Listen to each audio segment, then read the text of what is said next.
పూనాలో పోయి చదువుకున్నా, అమెరికాలో పోయి చదువుకున్నా, ఎంతసేపు ఏడుపులు తప్ప వేరే వాళ్ళ మీద. ఒక్క ఇంటర్వ్యూ అటెండ్ అయిన ముఖమా నీది? ఒక పోటీ పరీక్ష రాసిన ముఖమా? పోనీ ఒక అప్లికేషన్ రాసే తెలివి ఉందా?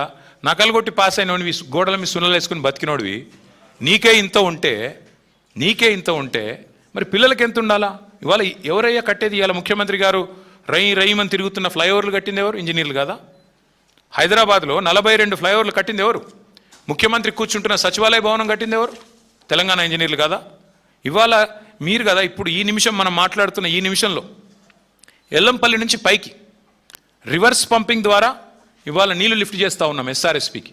ఎవరు చేసింది? అది ఇంజనీర్లు కదా? ఏం మాట్లాడుతున్నాడు ముఖ్యమంత్రి? మీ వెనకాలే ఉంది ఇక్కడ మీరు కూర్చునే కమాండ్ కంట్రోల్ సెంటర్, కట్టిన ఇంజనీర్లు కదా? అందుకే నేను అంటున్నా ఈ మూర్ఖపు మాటలు ఎన్ని కట్టిన ఇంజనీర్లకి. నాకు రేవంత్ రెడ్డి గారికి నేను చెప్పేది ఒకటే, ఈ ఇంజనీరింగ్ విద్యార్థుల కట్టడాలు తెలుసు, మీకు సమాధి కట్టడం కూడా తెలుసు. మీ పార్టీకి, మీ అంటే ఆయనకి కాదు, మళ్ళీ మీరు వేరే అనుకున్నారు, మీ పార్టీకి సమాధి కట్టడం కూడా ఆ పిల్లలే తప్పకుండా చేసి చూపెడతారు.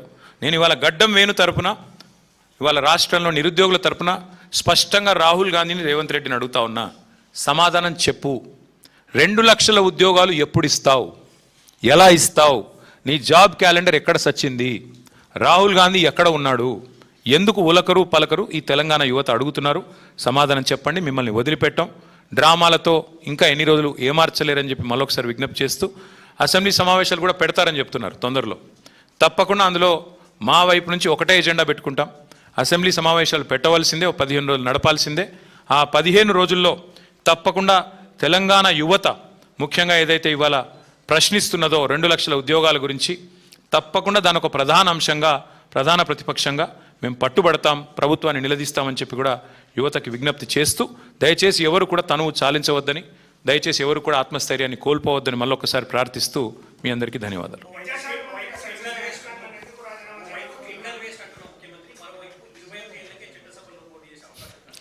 అంటే రేవంత్ రెడ్డి స్టైల్ ఏంటంటే బ్రదర్, ఆయన చేతుల్లో ఉన్నది ఏది చేయడు, చేతుల్లో లేని వాటికి మాత్రం పోజులు కొడతాడు.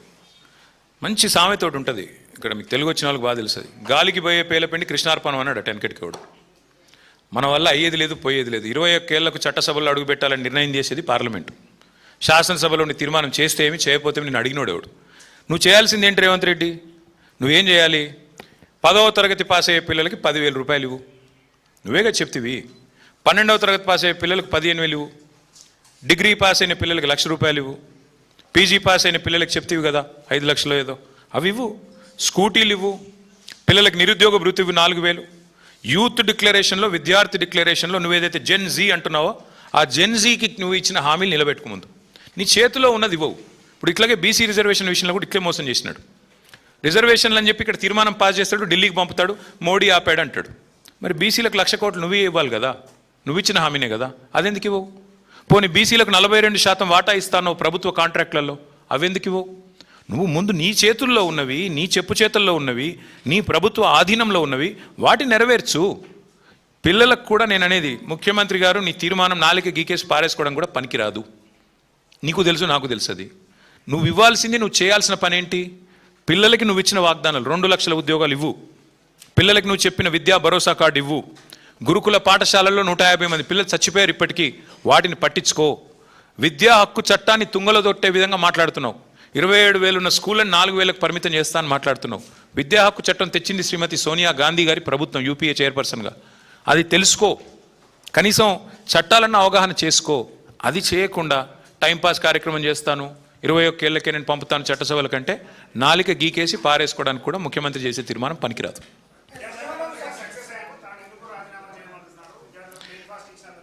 సక్సెస్ అంటే 150 మంది పిల్లల్ని గురుకులాల్లో చంపడం సక్సెస్ అంటే మేబీ రేవంత్ రెడ్డి గారి కొలమానం అది కావచ్చు, లేదా ఎండ్రిని తాగి చావండి అని చెప్పడం కొలమానం కావచ్చు తెలంగాణ యువతకి, లేదా 2 లక్షల ఉద్యోగాలని చెప్పి మోసం చేయడమే కొలమానం కావచ్చు. ఏ రకంగా సక్సెస్ అయ్యాడు? దేనిలో సక్సెస్ అయ్యాడు? ఆయన ఏ విషయంలో సక్సెస్ అయ్యాడు? మీరు చెప్పండి, నాకు నేను కూడా విని నేర్చుకుంటా. ఎందులో సక్సెస్ అయ్యాడు? మేము సీఎం బ్రేక్ఫాస్ట్ స్కీమ్ అని ప్రవేశపెడితే 2023లో దాన్ని 2 ఏళ్ళు ఆపిన సన్నాసేవాడే. మా ప్రభుత్వం స్టార్ట్ చేసిన పథకాన్ని 2 ఏళ్ళు ఆపి మళ్ళీ తిరిగి ప్రారంభించినట్టు యాక్టింగ్ చేసి ఇవాళ అదేదో ఆయన చేసినట్టుగా పోజులు కొడితే ప్రజలు అంత ఈజీగా మర్చిపోతారు అనుకున్నారా? అది కేసీఆర్ ప్రభుత్వం ప్రవేశపెట్టిన పథకం. 2 ఏళ్ళు ఆపిన దుర్మార్గుడు Revanth Reddy. Yes Deepika, 1 minute.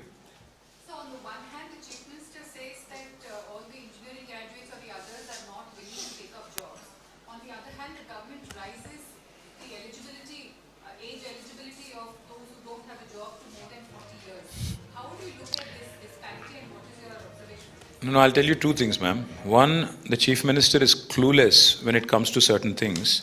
On the one hand, he says the engineering graduates are not skilled enough. But the fact of the matter is, in Telangana, according to government's admission, not mine, both in a governor's address and also even in the budget speech of the government, they have made it very clear that the number of technology jobs have come down.